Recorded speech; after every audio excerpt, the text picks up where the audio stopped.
Welcome to our new project, the Daily Bible Devotional. The goal is to help you understand and apply Scripture as you go through a New Testament Bible read 5 days a week, Monday through Friday, as we move from Matthew straight through to Revelation. In under 4 minutes each morning, we will recap the chapter, make some application, present thought questions for the day, and offer a prayer together. I'm excited about exploring God's Word with you, so let's get started. Today we continue the early portion of the book of Revelation directly addressed to the 7 churches. We're in chapter 3.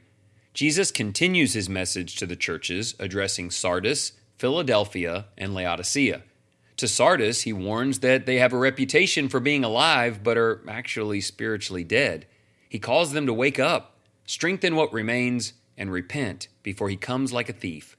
To Philadelphia, he offers no rebuke, but encourages them to hold fast, promising protection and honor for their faithfulness. He places before them an open door of opportunity for service that no one can shut. To Laodicea, he issues a stern warning, rebuking their lukewarm faith. He urges them to become zealous and repent. Though he stands at the door and knocks, he will only come in if invited. Each message ends with a promise to those who overcome and listen to the Spirit's voice. You will overcome if you listen to the Spirit's voice. I love that imagery. Jesus is like, I'm at the door. Our relationship isn't quite where it needs to be, but I'm right here ready. Will you please let me in? We are called to examine the true state of our hearts. It is possible to appear strong in faith while drifting far from God.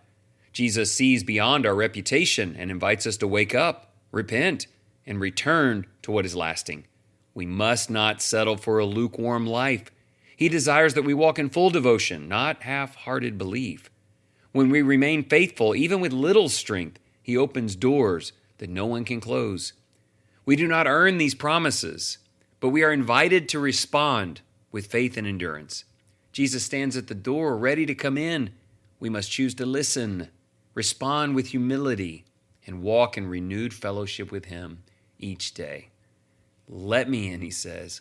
May we be willing to do that, even if it means changing some things about ourselves or getting off the fence. 3 questions. What does it say to Jesus to want white garments and glory, but soil your garments in this life? Why must you choose holiness now? That'll end up being everybody, by the way. Those who live however they want here, when they do see Jesus, they're going to want white garments in heaven. But what does it say to God when we say, give us purity then, but we'll live impurely now? Why is it important to be consistent today? Question 2, if your deeds are faithful, how might God open a door for you that no one can shut? What does that mean? And has he already done so? I think in the text it's about opportunities to prove the glory of Jesus, the value of the kingdom, and ultimately, like the New Testament talks about, save souls. Will God open a door for you to share Jesus as a result of your choices? The answer is yes. It's probably already happening. Look around. Question 3, what is lukewarm? Why does Jesus advise such a one to buy gold, garments, and eye salve from him? What does he mean by that? Lukewarm is interesting. It subscribes to many things about Jesus and wants all the best of things, but it's also buying a lot of its products, a lot of its energy and joy from the world. He's saying, why don't you buy everything from me? Why don't you make me the source for everything that's of value in your life? And maybe you'll get out of that lukewarm mentality. Think about that a little bit. What does that mean? Where have we compromised a bit? What can we do? Let's pray. We need the grace of God. All-powerful God, you see us as we truly are. You know when we are strong, and you know when we have grown cold or distant. Thank you for sharing the power of Jesus and calling us to serve him more faithfully. Wake us up when we become complacent. Give us courage to repent and strength to follow through. Help us not to live for appearances, but to walk in genuine faith and devotion. When we feel weak, remind us that you are with us. May our hearts remain open to your correction. Come close to us as we turn to you. Those last few lines are what I want to leave you with today. When we feel weak, remind us that we're not alone and open our hearts to your shaping and correction. Would you ask God today, shape me, correct me, and repurpose for me, and particularly give me somebody I can share Jesus with. God has so many wonderful things he wants to do with you. Thank you for your time this morning.